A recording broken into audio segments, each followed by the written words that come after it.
Ako ang panganay na anak na babae ng isang maharlikang pamilya sa Abu Dhabi. Sa edad na 22, dumating ako sa Pilipinas bilang isang exchange student sa Universidad ng Santo Tomas.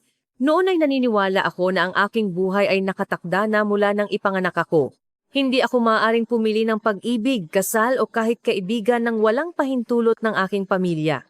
Ngunit noong tagsibol ng 2025, sa harap ng isang convenience store sa Malate, nang tangkaing hilahin ng 3 lasing na dayuhang lalaki ang aking hijab, nagbago ang lahat. Habang ang lahat ay tumalikod, isang Pilipinong lalaki lamang ang humarang sa akin, si Paulo de la Cruz, isang kadete ng Philippine National Police Academy. Siya ang aking tagapagligtas, at kalaunan, siya ang naging ama ng aking anak. Ang mas nakakagulat ay ang aking mga magulang na maharlika, na mariing sumasalungat sa aming relasyon ay humawak sa kamay ni Paulo sa huli at umiyak. Ano nga ba ang nangyari? Ang video na ito ay isang muling pagsasalaysay ng aming kwento. I-like at mag-subscribe para sa swerte. Iwanan sa comment section kung saan kayo nanonood. Ako si Noora Alnayan. Sa edad na 22, noong taglagas ng 2024, lumaki ako sa loob ng maharlikang tirahan malapit sa Corniche sa Abu Dhabi. Dumating ako sa Pilipinas bilang isang exchange student sa International Diplomacy Department ng Universidad ng Santo Tomas. Ito ay isang kalkuladong desisyon para sa imahe ng aming pamilya at para sa internasyonal na pakikipagpalitan. Pakiramdam ko ay ito ang aking pinili, ngunit hindi. Mula pagkabata, lumaki ako sa paniniwalang ang dangal ng pamilya ay aking buhay at ang mga inaasahan ng pamilya ay laging nauuna kaysa sa aking sariling kagustuhan. Ang pagsilang bilang panganay na anak na babae ng maharlika ay tinawag na pagpapala, ngunit para sa akin ito ay isang bigat na pasanin habang buhay. Nang dumating ako sa Ninoy Aquino International Airport, kinakabahan ako. Narinig kong ang Pilipinas ay isang magalang at ligtas na bansa. Ngunit hindi ko alam kung paano titingnan ng mga tao ang isang babaeng nakahijab. Nang gabing inayos ko ang aking mga gamit sa dormitoryo sa Maynila at pinagmamasdan ang tanawin sa labas ng bintana, hindi ko naisip na ang aking kapalaran ay lubos na magbabago dito. Kinakabahan ako sa unang klase. Mababait ang mga estudyante, ngunit marami rin ang nagtataka. Saan ka galing? Bakit ka nagsuot ng hijab? Kumakain ka lang ba ng halal na pagkain? Ang mga tanong ay nasa pagitan ng pagiging palakaibigan at pagiging estranghero. At kahit na palagi akong magalang na nagpapaliwanag, sa loob-loob ko ay napapagod na ako. Mahirap makahanap ng halal na menu sa kantina ng paaralan. At walang angkop na lugar para magdasal. Ang mabilis na takbo ng Maynila ang banayad na distansya sa pagitan ng mga tao, maging ang iba't ibang tono ng pananalita, lahat ay bago sa akin. Lalo akong nalulungkot dahil itinago ko ang aking pagiging maharlika. Sa Abu Dhabi, ang mga taong nakakakilala sa aking pagkatao ay laging maingat sa akin. Ngunit dito, isa lamang akong dayuhang exchange student. Minsan, pakiramdam ko ay malaya ako. At minsan naman, hindi ko na matiis ang kalungkutan. Gabi-gabi, umuupo ako mag-isa sa aking silid at umiiyak. Iniisip, bakit kailangan kong magpaliwanag ng napakaraming bagay? Nang tumawag ako sa pamilya ko, nagsinungaling ako na maayos ang lahat. Hindi ako pwedeng magpakita ng kahinaan. Tinuruan akong hindi dapat yumuko ang isang maharlika. Lumipas ang 2 buwan. Unti-unti akong nagpapanggap na umaangkop, ngunit sa loob-loob ko ay lalo akong nagiging malungkot. Nagkaroon ako ng mga kaibigan, ngunit hindi ko maibahagi ang aking tunay na nararamdaman. At bagamat mababait ang mga propesor, hindi nila nauunawaan ang aking kultural na kalungkutan. Isang Biyernes ng gabi, pagkatapos ng isang group meeting para sa isang project, pumunta ako malapit sa Malate. Pagkatapos kong kumain kasama ang aking mga kasamahan sa grupo at magpaalam, naghintay ako ng taxi sa harap ng isang convenience store. Bandang 11:00 ng gabi noon. Maraming tao sa kalye. At kumikislap ang mga neon sign. Noon ko naamoy ang alak. Lumingon ako at nakita ang 3 dayuhang lalaki na nakangiti sa akin. Mayroon akong masamang kutob. Lumapit sila. "Hello, where are you from?" Tanong nila sa Ingles. Maikli akong sumagot at tumalikod. Ngunit hindi sila tumigil. "Bakit ka nakasuot niyan, kahit dito sa Pilipinas?" Ang isa ay tumuro sa aking hijab at tumawa. Hindi ba nagtataka ang mga Pilipinong lalaki? Ang isa pa ay humagikgik. Umurong ako. "Umalis kayo," sabi ko sa Ingles. Ngunit lalo silang lumapit. Hanggang sa, inabot ng isa ang aking balikat. Gusto kong sumigaw ngunit walang lumabas na boses. May mga tao sa paligid, ngunit walang sino man ang madaling makialam. Sa sandaling iyon, naramdaman ko ang takot na ako ay nag-iisa, ang kawalan ng pag-asa na walang sino man ang magpoprotekta sa akin sa gitna ng hindi pamilyar na lungsod na ito ay bumalot sa akin. Nang sandaling iyon, isang lalaki ang humarang sa akin. Siya'y isang matangkad at malapad ang balikat na Pilipino. Sinabi niya sa mababa at determinado na boses, "Alisin niyo ang kamay niyo ngayon din." Napatigil ako sa kanyang boses, hindi dahil sa takot, kundi dahil sa ginhawa na may nagpoprotekta sa akin. Sino kaya ang lalaking ito? Siya si Paulo de la Cruz, 25 taong gulang, isang kadete ng Philippine National Police Academy. Hindi ko alam noon, ngunit nalaman ko sa kalaunan. Hindi naging emosyonal si Paulo. Siya ay kalmado ngunit matatag. Ang ginagawa niyo ay isang relihiyosong panlilibak at isang malinaw na posibleng krimen. Sinabi niya ng buong linaw, pinagsama ang Ingles at Filipino. Ang mga lasing na lalaki ay una nang tumawa. "Ano, pulis? Niloloko lang namin sila." Ngunit hindi natinag si Paulo. Kinuha niya ang kanyang telepono at tumawag sa pulis at itinuro ang mga CCTV sa paligid, sinabing nakukunan ang lahat. Sa wakas umalis sila, nagmumura. Nanginig ang aking mga binti at umupo ako sa upuan ng convenience store. Nanginginig ang aking mga kamay at hirap akong huminga. Lumapit si Paulo sa akin ngunit hindi niya basta-basta inabot ang kanyang kamay. "Ayos lang po ba kayo?" tanong niya. Tumango ako, ngunit sa totoo lang, hindi ako ayos.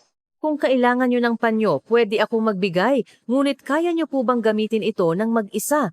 Nagulat ako sa kanyang sinabi. Nauunawaan niya ang aking kultura. Alam niya kung gaano kaingat na hawakan ng isang lalaki ang isang babaeng nakahijab. "Salamat po," sabi ko. Pumasok si Paulo sa convenience store at bumili ng mainit na salabat ginger tea. "Inumin niyo po, makakatulong ito sa inyo na kumalma." Kinuha ko ang lata at uminom ng isang higop. Kumalat ang tamis sa aking bibig at medyo gumaan ang pakiramdam ko.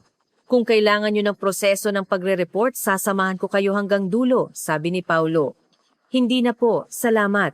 Gusto ko na lang umuwi. Kung nahihirapan kayong umuwi ng mag-isa, aalalayan ko po kayo hanggang makasakay kayo ng taxi." Talagang nanatili siya sa aking tabi hanggang sa makasakay ako ng taxi. Bago umandar ang sasakyan, binaba ko ang bintana at nagtanong, "Ano po ang pangalan niyo?" "Paulo de la Cruz po." "Salamat, Paulo." Umandar ang taxi at tiningnan ko siya mula sa likurang upuan. Kumaway siya bilang paalam. Ang tingin ng Pilipinong binata na iyon, na malakas ngunit hindi brusko at matuwid ngunit hindi mayabang, ay nanatili sa kaibuturan ng aking puso. Pagbalik ko sa dormitoryo, hindi ako nakatulog ng matagal. May takot sa gabing iyon, ngunit patuloy kong naaalala si Paulo de la Cruz. Ilang araw pagkaraan, may seminar sa International Exchange sa universidad. Ito ay isang safety education session para sa mga dayuhang estudyante at obligado akong dumalo. Nang pumasok ako sa lecture hall, nakita ko ang isang hindi kapani-paniwalang eksena. Si Paulo de la Cruz ay nasa harapan. Siya ang presentor bilang kinatawan ng mga estudyante ng Philippine National Police Academy. Sa lahat ng dayuhang estudyante, ang Pilipinas ay isang ligtas na bansa, ngunit kailangan niyo pa ring mag-ingat lalo na sa gabi at malapit sa mga lugar ng libangan. Kalmado ngunit malakas ang kanyang boses. Pagkatapos ng presentasyon, nakita ako ni Paulo at nagulat. Pagkatapos ng seminar, nagkasalubong kami sa pasilyo. "Nagkita na naman tayo," sabi ni Paulo, ngumiti ng maingat. "Oo nga po, narinig ko ang presentasyon niyo, magaling." Pagkatapos ng araw na iyon, "Ayos lang po ba kayo?" "Oo, salamat sa inyo." Saglit kaming tumayo ng awkward. Ngunit, kakaiba, hindi ito naging abala. "Kung may oras po kayo, gusto niyo po bang magkape?" tanong ni Paulo. May tahimik na kapihan malapit sa universidad. Nag-alinlangan ako. Hindi dapat basta-basta makipagkita sa isang lalaki ang anak ng maharlika. Ngunit, walang masamang intensyon sa kanyang mga mata. "Sige po," sagot ko. Pumunta kami sa isang maliit na kapehan malapit sa likod na gate ng universidad. Tahimik ito at hindi gaanong maraming tao. Inalok ako ni Paulo ng menu at umorder ako ng herbal tea. Ako po ay taga-Taal, Batangas. Probinsyano po ako, pagpapakilala ni Paulo sa kanyang sarili. Nag-aaral po ako sa PNPA at plano ko magtrabaho bilang lingkod bayan pagkatapos ng graduation. "Bakit po kayo gustong maging pulis?" tanong ko. "Para po maprotektahan ang kapwa. Gusto ko pong mamuhay ng may katarungan. Ang kanyang sagot ay simple ngunit tapat. Medyo nagkwento rin ako tungkol sa aking sarili. Itinago ko ang aking pagiging maharlika at sinabi lang na ako ay galing sa Middle East at nag-aaral ng international diplomacy. Interesado si Paulo sa aking kultura at nagtanong ng may paggalang, ang hijab ay hindi panggigipit kundi isang pagpipilian, paliwanag ko. Ito ay paraan ko ng pagpapanatili ng aking paniniwala. Nauunawaan ko po, tumango si Paulo. Bawat kultura ay may kahulugan. Mula noon, paminsan-minsan ay nakikita kami sa universidad at maikling nagbabatian. Madalas kaming nagkikita ng hindi sinasadya sa library, sa mga event sa campus at sa mga weekend museum tours. Nagkataon lang ba o naghahanap ba kami sa isa't isa? Isang araw, inalok ako ni Paulo na tulungan ako sa aking pag-aaral ng Filipino. Tutulungan ko kayo sa Tagalog kapalit ng pagtulong nyo sa aking diplomacy project. Tinanggap ko ang alok at nagsimula kaming magkita 2 beses sa isang linggo. Nag-aaral kami sa kapehan, sa library, at minsan sa Rizal. Matiyaga si Paulo at hindi ako tinatawanan kahit magkamali ako. Nagkwento ako sa kanya tungkol sa Middle Eastern diplomatic culture at ang likod ng Royal Protocol. Hindi ko sinabi na ako ay maharlika ngunit unti-unti kong binuksan ang mundo na aking nalalaman. Sa ganoong paraan, unti-unti kaming nagkalapit.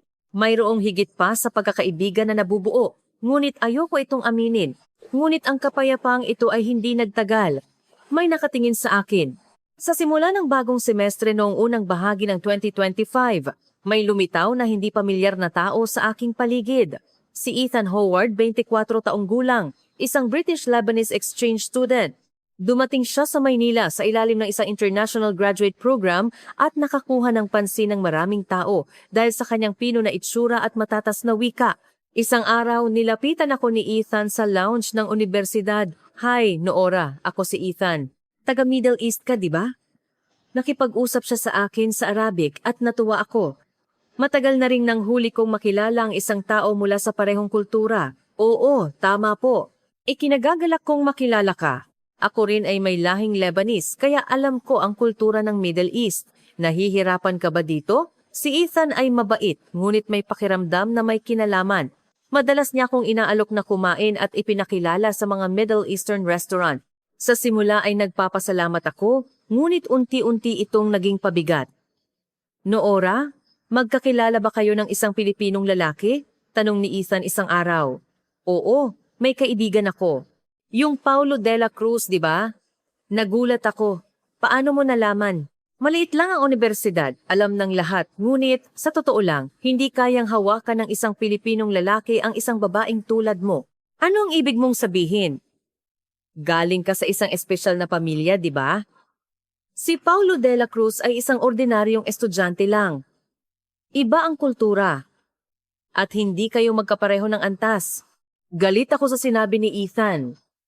Antas? Hindi mo dapat hatulan ng isang tao sa ganoong paraan. Sinasabi ko lang ang katotohanan. Sa huli, magpapakasal ka sa isang lalaki mula sa sarili mong kultura. Ang Pilipinong lalaki ay isa lamang kakaibang karanasan. Tumayo ako, aalis na ako. Ngumiti si Ethan at sinabi, pag-isipan mo. Mali ba ang sinabi ko? Mula noon, lalong naging mapilit si Ethan. Kung magkasalubong kami sa pasilyo, sinasadya niyang insultuhin si Paulo at itag ako sa social media nagpapanggap na malapit kami. Kinuhanan pa niya ng patago si Paulo at ako habang magkasama at in-upload ito sa komunidad ng universidad. Ang prinsesa ng Middle East ay nakikipag-date sa isang probinsyanong Pilipino. Maraming komento ang lumabas. Sinabi ni Paulo na wag ko na lang pansinin ngunit kinabahan ako. Hindi lang si Ethan. May lumitaw ding hindi ka nais-nais na tao mula sa panig ng Pilipinas, si Attorney Cassandra Reyes, 39 taong gulang, isang Pilipinang practitioner na namamahala sa mga usapin sa Royal Exchange Foundation. Nakatira siya sa Makati at anak ng isang kilalang abogado na nagmamay-ari ng isang malaking law firm. Nalaman niya ako sa pamamagitan ng kanyang trabaho sa mga internasyonal na event na konektado sa Abu Dhabi Royal Family at isang araw ay nakipag-ugnayan sa akin. Prinsesa Noora, kumusta ang buhay niyo sa Pilipinas? Alam niya ang aking pagkatao. Ayos lang po. Narinig ko na malapit kayo sa isang kadete ng PNPA? Opo, kaibigan ko po. Sa totoo lang, si Paulo de la Cruz ay isang mabuting tao, ngunit hindi siya bagay sa isang prinsesa tulad niyo. Ordinaryo lang ang pamilya niya at wala siyang background, sabi ni Cassandra ngumiti. Ipapakilala ko po kayo sa mga anak ng mga mayayamang negosyante, mga anak ng mga politiko. Sila ang mas bagay sa inyong posisyon. Mas tinitingnan ko po ang tao kaysa sa posisyon, matatag kong sinabi. Talaga? Ngunit sa huli, ang pamilya ng Maharlika ay gumagalaw batay sa posisyon. Alam niyo rin po iyan, prinsesa. Ang sinabi ni Cassandra ay matalim. Tinamaan niya ang aking kahinaan. Ako ay isang Maharlika at sa huli, wala akong magagawa nang walang pahintulot ng aking pamilya.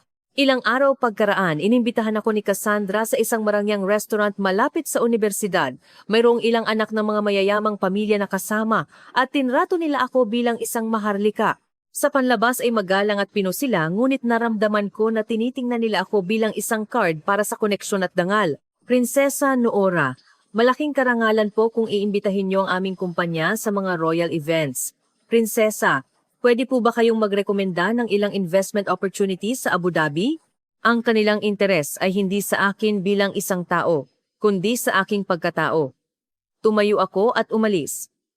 Sinundan ako ni Cassandra. Bakit po kayo ganyan? Hindi ako isang bagay. Ayoko pong magpagamit.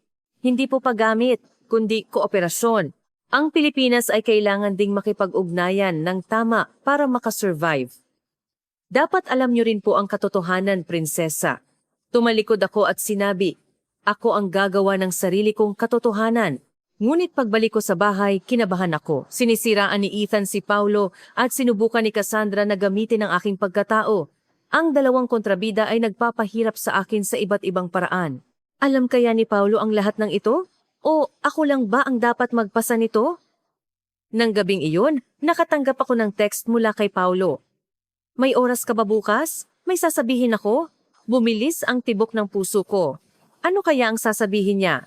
Kinabukasan ng gabi, nagkita kami ni Paulo sa Rizal Park. Umiihip ang simoy ng hangin ng tagsibol at nalalagas ang mga bulaklak ng cherry blossom. Naglakad kami ng magkatabi nang matagal nang walang imikan. Noora, si Paulo ang unang nagsalita. Opo, gusto kita Noora. Pakiramdam ko ay tumigil ang aking puso. Alam ko na, ngunit iba kapag direkta mong narinig. Mula nang una kitang makita, gumalaw ang puso ko. Sa gitna ng delikadong sitwasyon, nanginginig ka ng mag-isa, ngunit malakas ang iyong tingin. Patuloy kong naaalala ang larawang iyon. Patuloy na nagsalita si Paulo. Alam ko, isa akong ordinaryong tao. At ikaw ay isang espesyal na tao. Iba ang aming pamilya, iba ang aming kultura, at maaaring mahirap para sa akin na hawakan ka. Ngunit may isang bagay akong sigurado. Hindi kita tinitingnan bilang isang kondisyon. Tinitingnan kita bilang isang tao. Umiyak ako. Ito ang unang pagkakataon na may nagkusa na sabihin ito sa akin, kahit na alam niya ang aking pagkatao. Hindi mo kailangang tanggapin ang aking damdamin, Paulo. Nais ko lang na malaman mo. Tiningnan ko siya. Ang kanyang mga mata ay puno ng katapatan. Ako rin, sabi ko. Gusto rin kita, Paulo. Sa simula ay pasasalamat ito, ngunit unti-unti itong lumalalim. Ngunit natatakot ako. Hindi kailanman papayag ang aking pamilya sa pag-ibig na ito. Kung gayon, susubukan nating kumbinsihin sila, di ba? Hindi madali, hindi maaaring mamuhay ang panganay na anak ng Maharlika batay sa personal na damdamin. Mayroon akong responsibilidad. Hindi ibig sabihin ng responsibilidad na isuko ang kaligayahan, di ba? Sa sinabi ni Paulo, napaiyak ako. Maingat siyang nagtanong, pwede ba kitang yakapin? Tumango ako at niyakap ako ni Paulo. Mainit at ligtas. Mula noon, naging magkasintahan kami. Ngunit ito ay isang lihim na relasyon. Hindi dapat malaman ang aking pagkatao at masyadong maaga pa upang iulat sa aking pamilya. Nagkikita lang kami sa mga tahimik na lugar sa labas ng Rizal Park, sa mga liblib na kapehan, sa mga sulok ng museo. Laging nirerespeto ni Paulo ang aking kultura. Kapag hinahawakan ng aking kamay, humihingi muna siya ng pahintulot at hindi kami nagkakaroon ng public display of affection. Masyado ba akong maingat? Tanong ni Paulo isang araw. Hindi, salamat. Ang iyong pag-aalala ang nagpapakalma sa akin. Masaya ako. Sa unang pagkakataon, nagmamahal ako ayon sa aking sariling kagustuhan. Ngunit hindi tumigil sina Ethan at Cassandra. Patuloy na nagpakalat si Ethan ng mga tsismis sa komunidad ng universidad at lihim na nakipag-ugnayan si Cassandra sa royal family, nag-uulat tungkol sa aking buhay sa Pilipinas. Isang araw, nakatanggap ako ng tawag mula sa Abu Dhabi, ang aking ama. Noora, totoo bang may nobyo ka sa Pilipinas? Namutla ang mukha ko. Sumagot ka? Totoo ba? Opo, opo, totoo po. Nagkaroon ng katahimikan. Isang mahaba at mabigat na katahimikan. Noora, ikaw ang panganay na anak na babae ng Maharlika. Dapat kang mamuhay ng may responsibilidad, hindi sa personal na damdamin.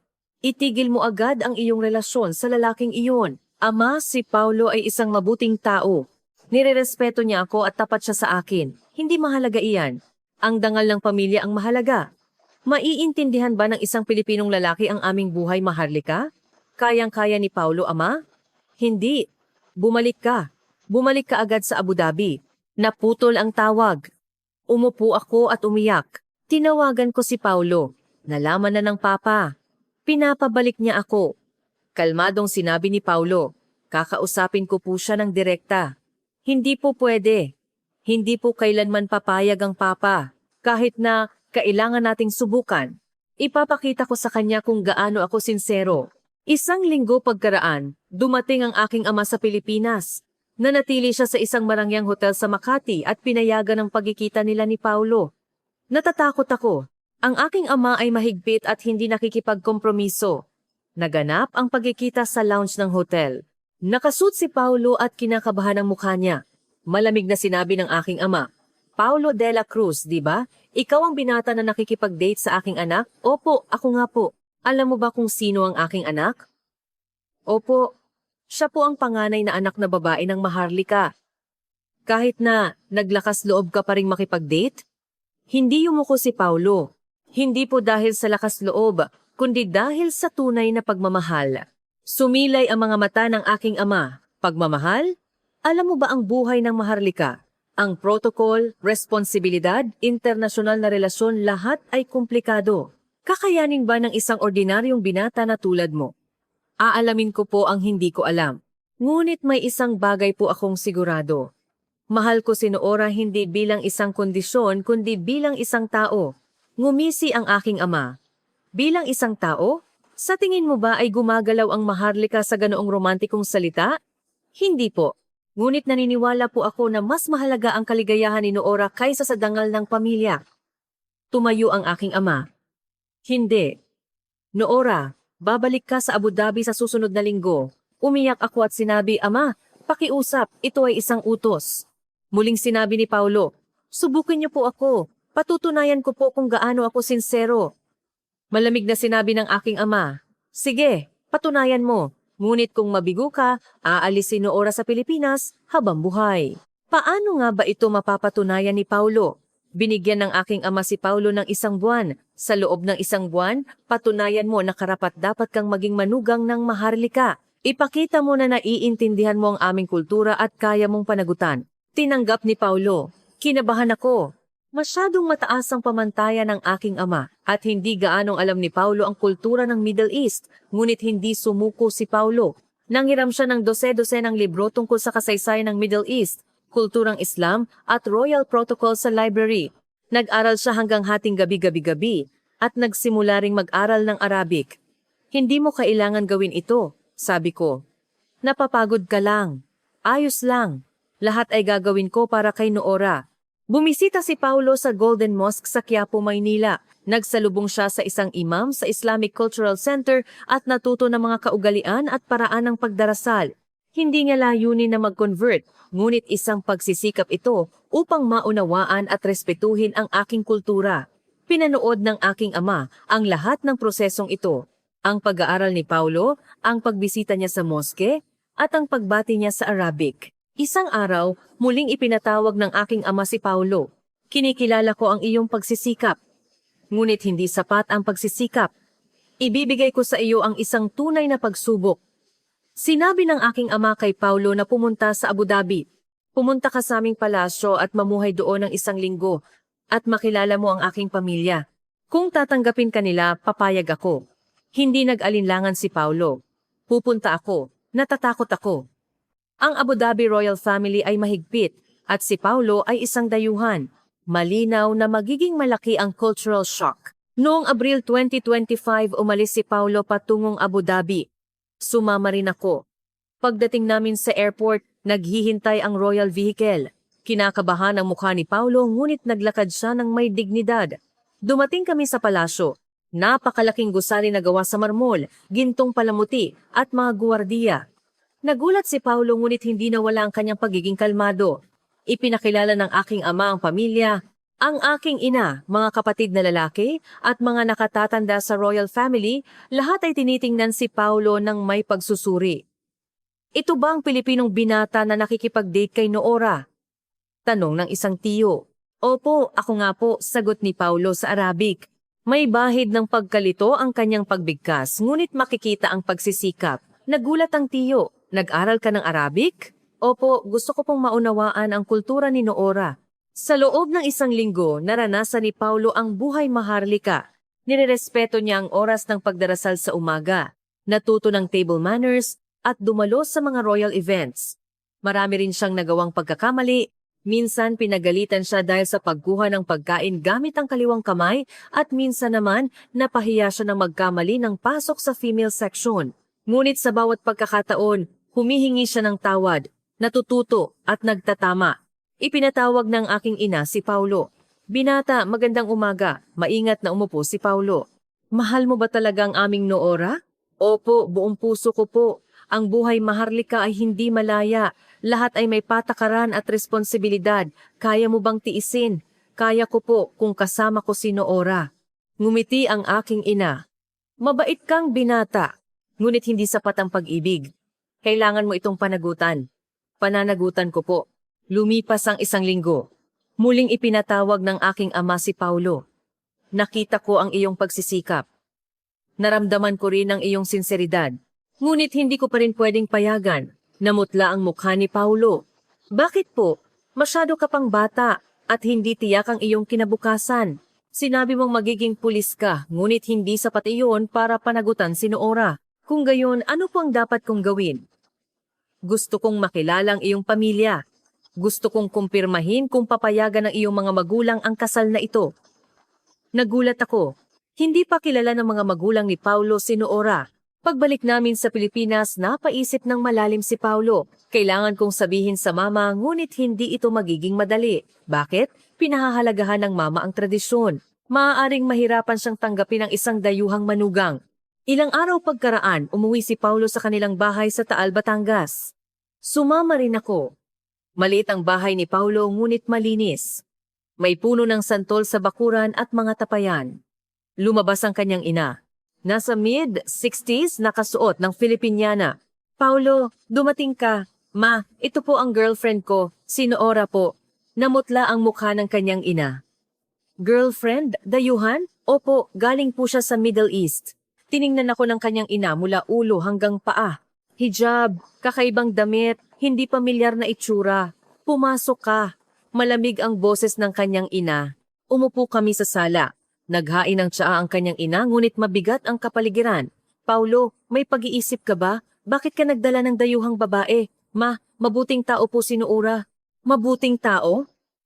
Paano na ang mana ng ating pamilya? Alam ba niya ang ating kultura? Maingat akong nagsalita, ma. Matututo po ako. Rerespetuhin ko po ang kultura ng Pilipinas. Hindi lang sa pag-aaral iyan. Iba ang dugo. Iba ang pag-iisip. Matatag ang kanyang ina, sinabi ni Paulo. Ma, mahal ko po si Noora. Gusto ko po siyang pakasalan. Hindi. Hinding-hindi. Tumayo ang kanyang ina.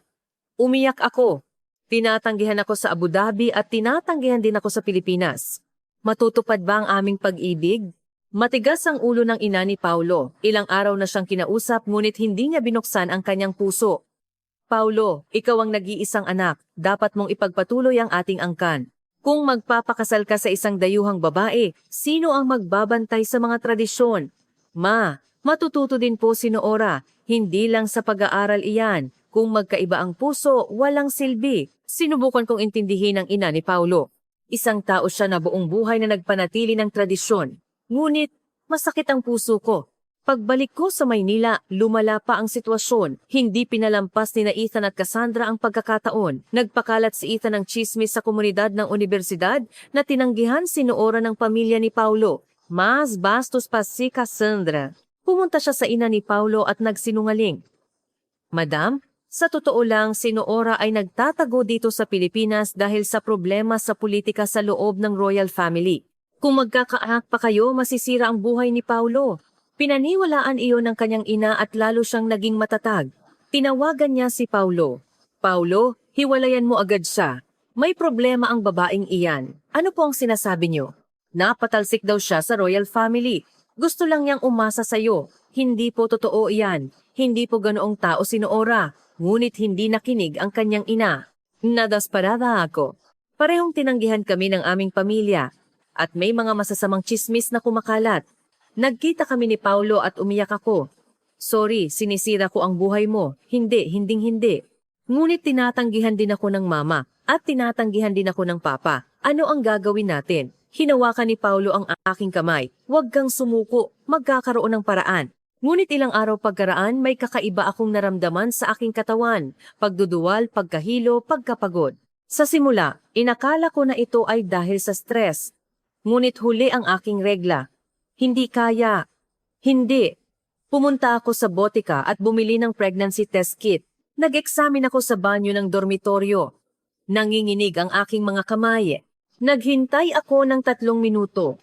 Nakita ko ang resulta. 2 linya. Buntis ako. Umupo ako sa sahig.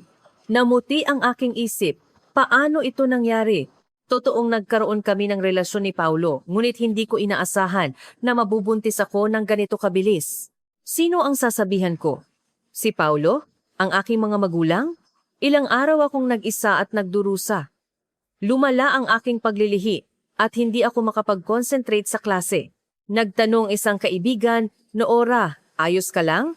Hindi maganda ang kulay mo. Oo, ayos lang ako, ngunit hindi ako ayos. Ang dangal ng royal family, ang kinabukasan ni Paulo, ang pagtanggi ng kanyang ina, pakiramdam ko ay sabay-sabay itong guguho. Ngunit nagkaroon ng mas malaking problema. Lihim na nakuha ni Cassandra ang aking medical information. Ginamit niya ang kanyang posisyon bilang practitioner ng Royal Exchange Foundation upang makakuha ng access sa medical records. Nalaman niya ang tungkol sa aking pagbubuntis at ipinaalam ito kay Ethan. Agad na nagpadala si Ethan ng distorted report sa Abu Dhabi Royal Family. Buntis po si Prinsesa Noora sa anak ng isang Pilipinong lalaki, ngunit tinatanggihan ng ina ng lalaki ang kasal. Nanganganib ang dangal ng prinsesa. Ilang araw pagkaraan, nakatanggap ako ng tawag mula sa aking ama. Noora, buntis ka raw? Totoo ba? Hindi ako makapagsalita. Sumagot ka. Opo, totoo po. Nanlamig ang boses ng aking ama. Umuwi ka agad sa Abu Dhabi at ipalaglag mo ang batang iyan. Ama, hindi po pwede. Ito ay isang utos. Kung kumalat ang tsismis na ang anak ng Maharlika ay nabuntis bago ikasal, mapapahiya ang ating pamilya. Ngunit, ito po ang aking anak. Hindi. Bumalik ka! Naputol ang tawag. Umiyak ako habang tinatawagan si Paulo. Paulo, buntis po ako. Saglit na natahimik si Paulo at pagkatapos ay sinabi, Nasaan ka? Pupunta ako ngayon. Isang oras pagkaraan dumating si Paulo sa harap ng dormitoryo. Nang makita ko siya, napaiyak ako. Sorry, hindi ako nag-ingat. Hindi. Responsibilidad ko ito. Niyakap ako ni Paulo. Noora, pakakasalan kita. Ngunit tinatanggihan ka ng mama. Kukumbinsihin ko sila. Siguradong kukumbinsihin ko sila. Sinabi ng papa na ipalaglag ang bata. Hinding-hindi ko gagawin yan. Anak natin ito. Pananagutan ko. Hindi natinag ang tingin ni Paulo.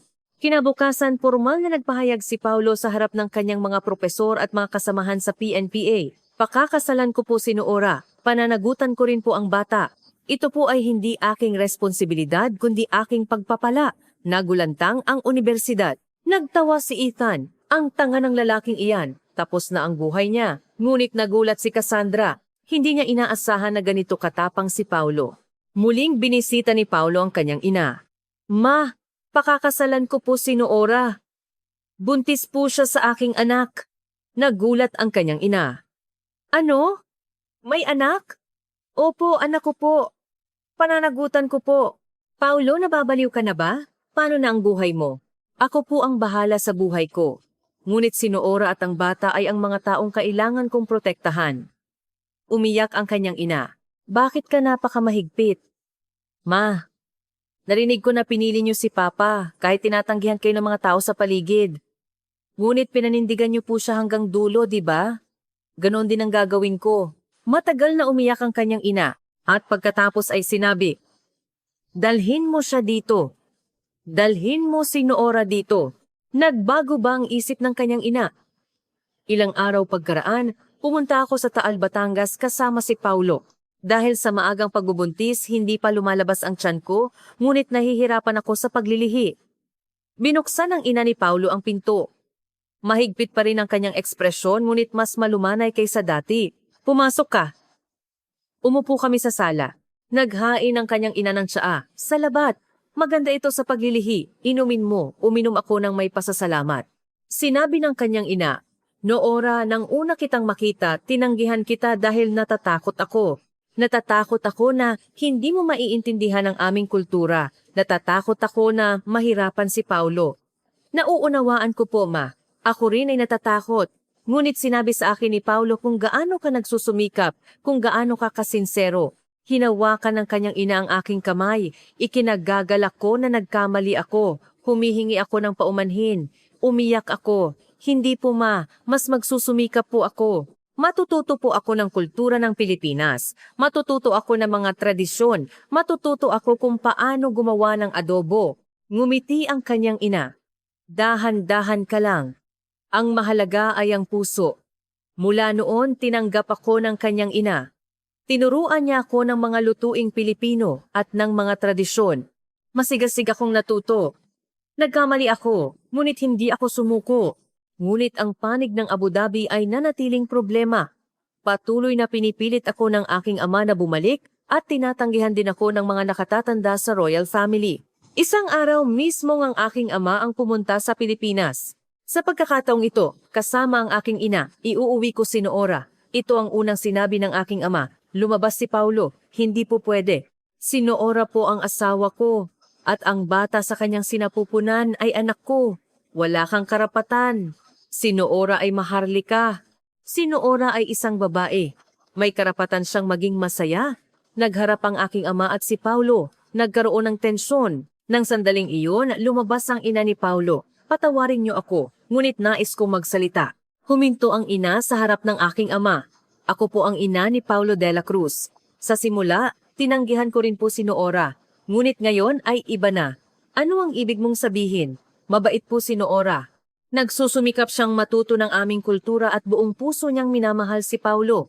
At si Paulo rin ay handang protektahan si Noora. Patuloy na nagsalita ang kanyang ina. Dahil lang sa siya ay maharlika, aalisin niyo ba ang kaligayahan ng inyong anak? Kung kayo ay magulang, hindi ba dapat gusto niyo ang kaligayahan ng inyong anak? Naging matigas ang mukha ng aking ama. Sinabi ng aking ina sa Arabic, Mahal, nagpakasal din tayo noong bata pa tayo, kahit tinatanggihan tayo ng lahat. May karapatan din si Noora na ganoon, ngunit iba ito. Si Noora ang panganay na anak na babae ng maharlika. Bago siya maging anak, isa siyang tao. Hinawakan ng aking ina ang aking kamay. Noora, masaya ka ba talaga? Opo, mama. Masaya po ako kapag kasama ko si Paulo. Tiningnan ng aking ina ang aking ama. Mahal, magtiwala tayo sa ating anak. Matagal na natahimik ang aking ama. At pagkatapos ay tiningnan niya si Paulo. Paulo, kaya mo bang protektahan ang aking anak habang buhay? Ibibigay ko po ang aking buhay para protektahan siya. Paano mo palalakihin ang bata? Tuturuan ko po sila ng kultura ng Pilipinas at Middle East. Hayaan ko po silang matuto ng lahat ng magagandang katangian ng dalawang kultura. Huminga ng malalim ang aking ama. Sige, papayagan ko. Ngunit may mga kondisyon. Sabihin po niyo. 2 beses magpapakasal. Isang kasal sa Pilipinas. Isang kasal sa Middle East. At ang mga bata ay palalakihin ng may paggalang sa dalawang kultura. Pangako po, yumuko si Paulo. Hindi ako makapaniwala. Pinayagan ng aking ama. Umiyak ako habang niyayakap ang aking ama. Salamat po, Papa. Niyakap din ako ng aking ama. Maging masaya ka, Noora. Noong Hunyo 2025, nagkaroon kami ng isang maliit na engagement ceremony sa Maynila. Tanging ang 2 pamilya at malalapit na kaibigan lamang ang nagtipon. Nagsusuot ako ng Filipiniana at si Paulo ay nakabarong Tagalog. Hindi inimbitahan sina Ethan at Cassandra. Ang kanilang mga plano ay nabunyag at tinanggihan sila ng universidad. Sa engagement, sinabi ni Paulo, "Noora, mamahalin kita at poprotektahan habang buhay." Sumagot din ako, "Ako rin. Mananatili ako sa iyong tabi habang buhay." Paano nga ba magaganap ang aming buhay may asawa? Pagkatapos ng engagement, nag-concentrate ako sa pag-aalaga ng aking pagbubuntis. Sinabi ng doktor na malusog ako, ngunit kailangan kong mag-ingat. Araw-araw ay binabantayan ako ni Paulo.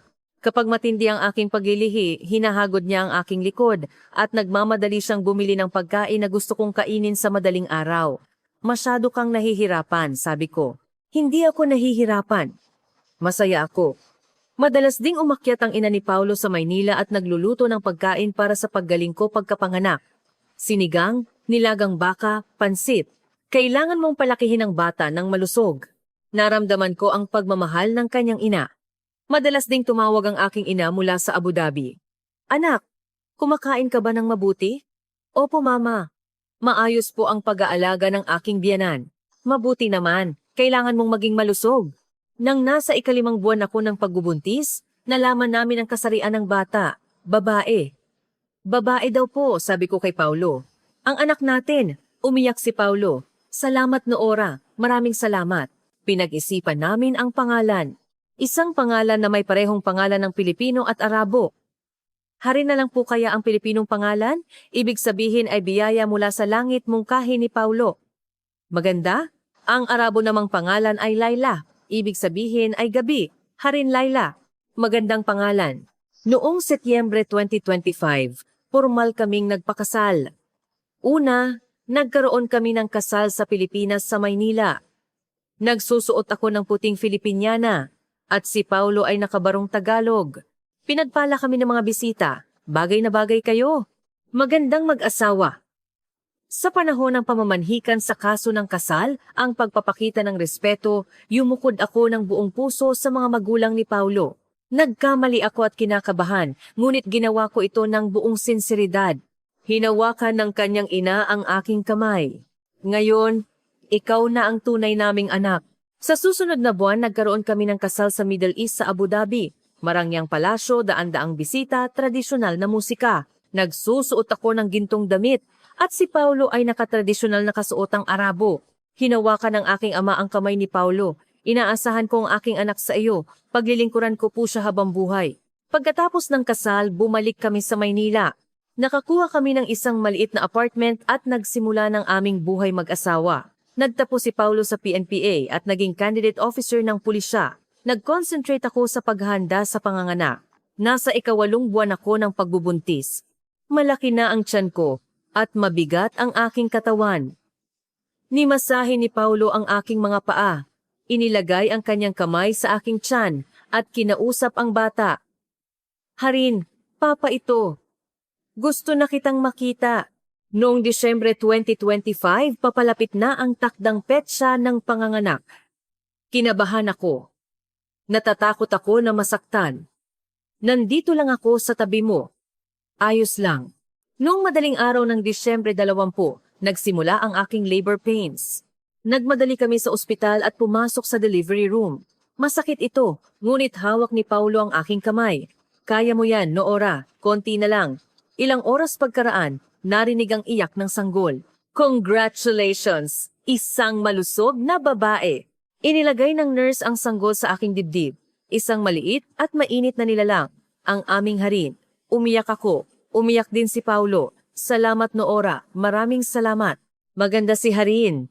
Namana niya ang aking mga mata at ang ilong ni Paulo. Masaya ang parehong pamilya. Umakyat ang ina ni Paulo sa Maynila at tinulungan kami sa pag-aalaga pagkapanganak. Nagluto siya ng mga masustansiyang pagkain at inalagaan si Harin. "Mahal na mahal ka ng lola," sabi ng kanyang ina habang niyayakap si Harin. Dumating din ang aking mga magulang mula sa Abu Dhabi. Niyakap ng aking ama si Harin. Sa simula ay awkward siya, ngunit sa kalaunan ay maligaya siyang ngumiti. Ang aking apo, napakaganda niya. Kumain ang aking ina ng sinigang.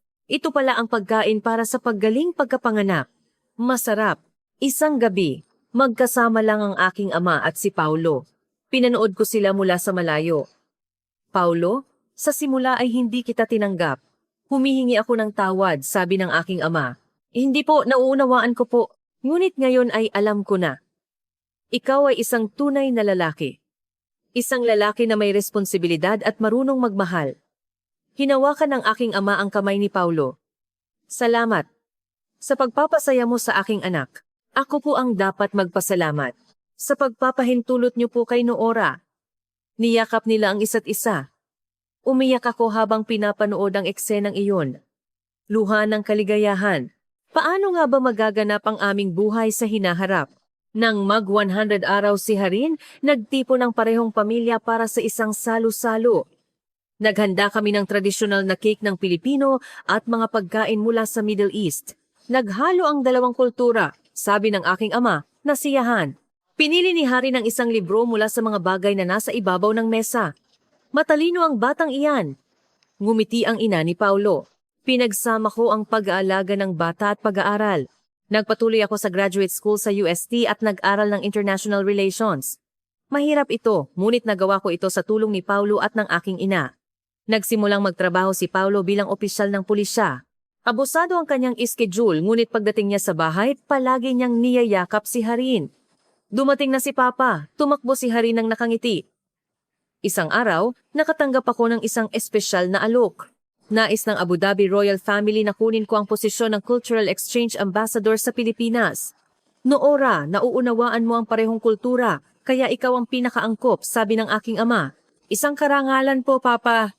Nagplano at nagpatupad ako ng mga cultural exchange events sa pagitan ng Pilipinas at Middle East. Nagkaroon kami ng Middle Eastern Film Festival sa Pilipinas at isang Philippine Food Festival sa Abu Dhabi.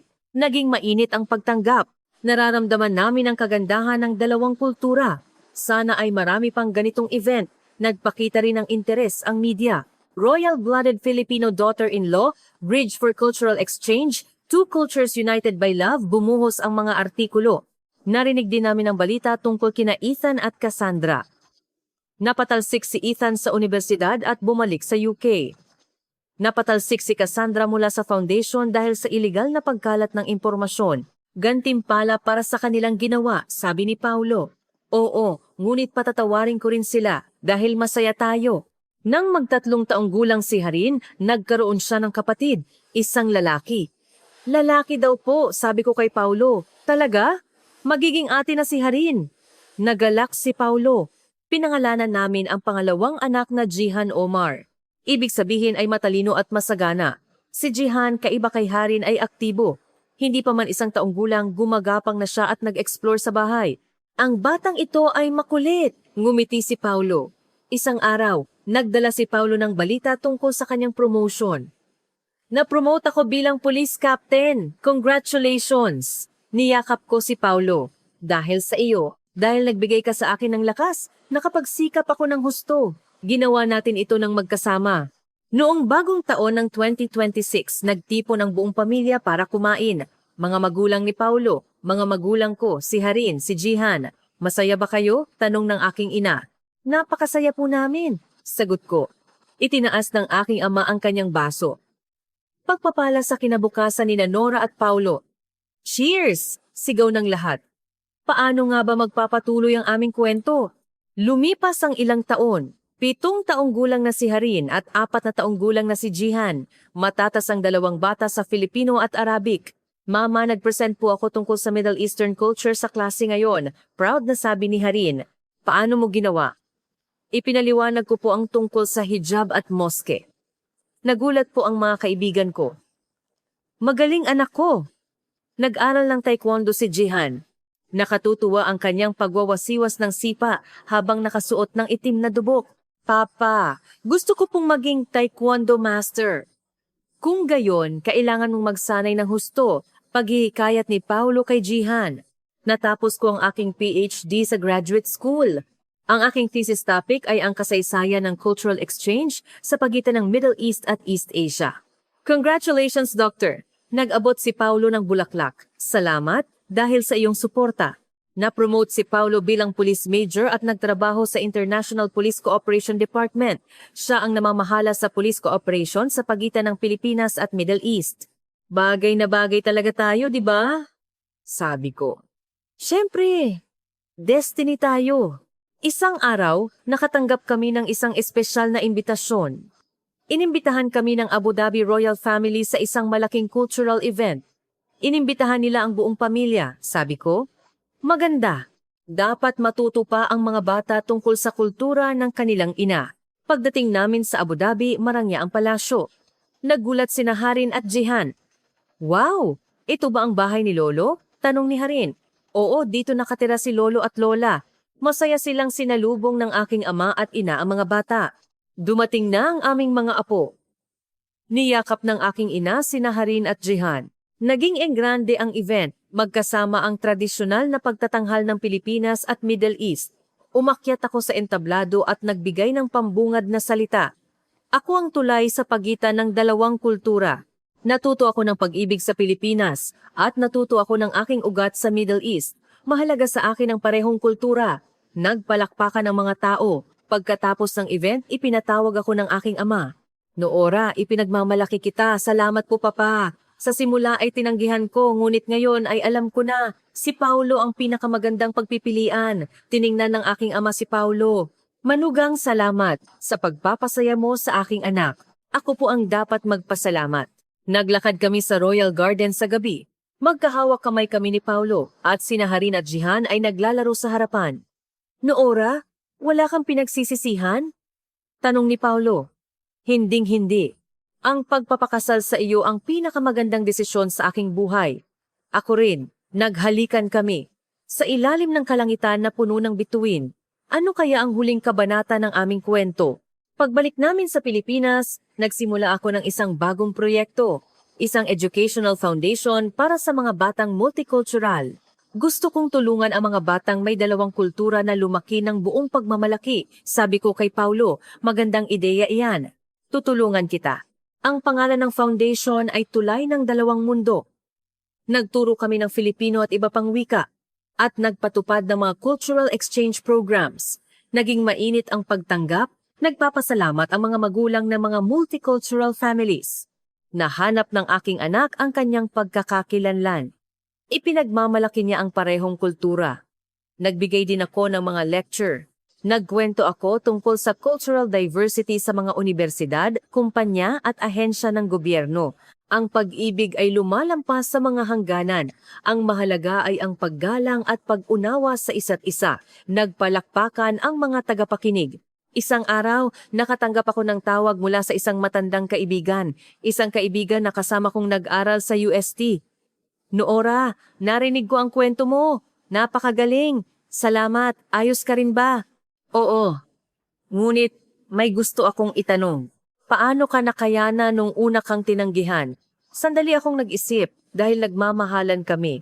At ayoko kong sumuko. Naniniwala ako na may karapatan akong maging masaya. Ang galing! Susubukan ko rin na maging matapang. Pumasok si Harin sa elementarya. Matalino at aktibo siya. Isang araw, tumawag ang guro niya. Si Harin ay magaling na leader sa klase. Tinutulungan niya ang kanyang mga kaibigan at nagtuturo tungkol sa paggalang sa pagkakaiba-iba. Salamat po.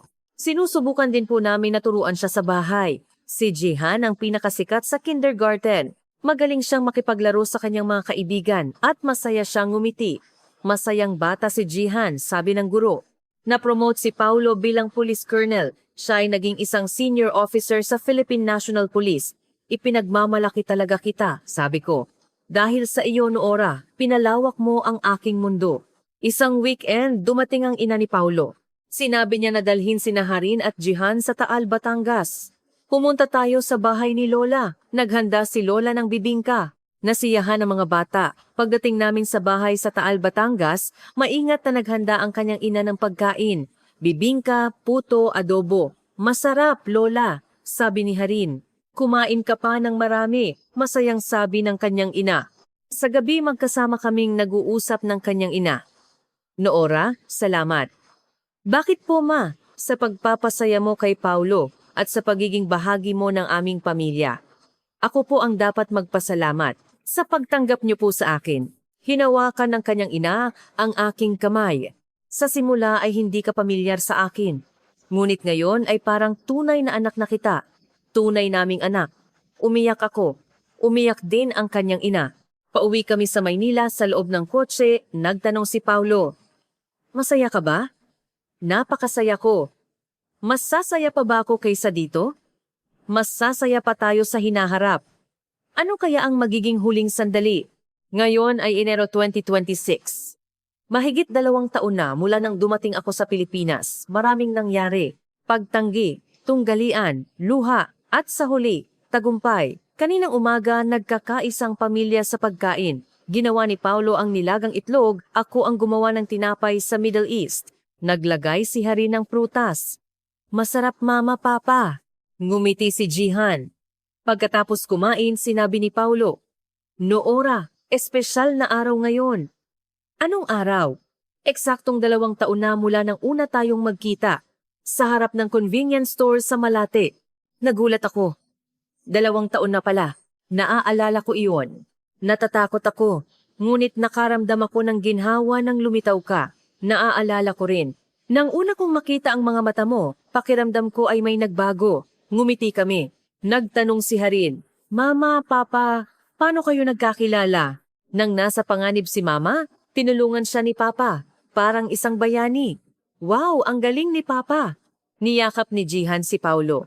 Pumunta kami sa Rizal Park sa hapon. Sabay-sabay na nagbisikleta ang pamilya. Mahusay si Harin sa 2-wheel bike at si Jihan ay nakabike na may training wheels. Mama, ang bilis ko! Sigaw ni Harin. Oo, ikaw ang pinakamahusay. Anak ko. Umupo kami sa bench at nagpahinga. Sumandal si Paulo sa aking balikat.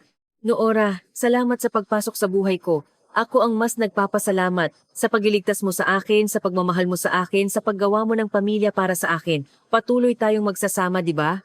Oo, syempre. Habang buhay. Pagbalik namin sa bahay sa gabi, pinatulog namin ang mga bata at umupo kami ni Paulo sa sala. Noora, paano kung isulat natin ang ating kwento sa isang libro? Libro? Tayo? Oo. Maraming tao ang maaaring magkaroon ng pag-asa na ang iba't ibang kultura ay maaaring magkaisa sa pamamagitan ng pag-ibig. Magandang ideya. Susubukan kong isulat. Ilang araw pagkaraan, nagsimula akong magsulat. Mula sa gabing iyon sa harap ng convenience store sa Malate, sa pagtanggi at tunggalian, sa pagbubuntis at kasal, sa pagsilang ng mga bata lahat ay isinulat ko ng tapat. Pagkatapos ng 6 na buwan, nalathala ang libro. Ang pamagat ay 2 mundo, isang pag-ibig. Naging mainit ang pagtanggap. Ito ay naging bestseller at tinalakay sa media. Napakakagaling na kwento. Nagpapakita ng pag-asa sa multicultural era. Sa isang book signing, sinabi ng isang mambabasa, may dayuhan din akong boyfriend. Tinatanggihan ako ng mga magulang ko. Ngunit nakakuha ako ng lakas ng loob mula sa iyong libro. Huwag kang sumuko. Ang sinseridad ay mananaig, sagot ko. Nagtanong pa ang isa pang mambabasa. Hindi ba kayo nahirapan? Nahirapan po. Ngunit kung kasama mo ang taong mahal mo, kaya mong tiisin. At ang kaligayahan ay mas malaki kaysa sa anumang kapalit. Pauwi kami, sinabi ni Paulo. Napakagaling mo talaga. Ginawa natin ito ng magkasama. Sa gabi, habang pinapatulog si Harin at Jihan, naisip ko, paano ako nakarating dito sa aking buhay? 2 taon na ang nakalipas. Sa isang delikadong sandali, isang lalaki ang humarang sa akin. Ang pagpipiliang iyon ang nagpabago sa aking buhay. Mula sa pagiging anak na babae ng Maharlika, naging asawa ng Pilipino, ina, at cultural exchange activist. Lahat ay parang himala. Tumingin ako sa labas ng bintana. Kumikislap ang tanawin ng Maynila sa gabi. Ang lungsod na ito ay ngayon ang aking tahanan. Ang Abu Dhabi ay aking tahanan din. At ang Pilipinas ay aking tahanan din. Ako ay isang masayang tao na may 2 mundo. Tumabi sa akin si Paulo. Ano ang iniisip mo? Ang ating kwento. Parang drama, di ba? Oo. Ngunit totoo. Ang ating pag-ibig ay totoo. Ang ating pamilya ay totoo. Ano ang mangyayari sa hinaharap? Mamumuhay tayo ng masaya. Palalakihin natin ang mga bata, magmamahalan at magiging tulay sa pagitan ng 2 kultura. Maganda. Iyan ang aking pangarap. Niyakap ako ni Paulo. mainit at ligtas. Ipinikit ko ang aking mga mata. Sigurado akong magiging masaya rin ako bukas. Sa gabing iyon sa harap ng convenience store sa Malate, nagbago ang aking kapalaran. Ang nakakatakot na sandali ang naging pinakamagandang simula. Ang pag-ibig na tinanggihan ay naging pinakamalaking pagpapala. Noora Alnayan ngayon ay Nura de la Cruz, isang Pilipinong manugang, ina ng 2 anak at tulay sa 2 mundo.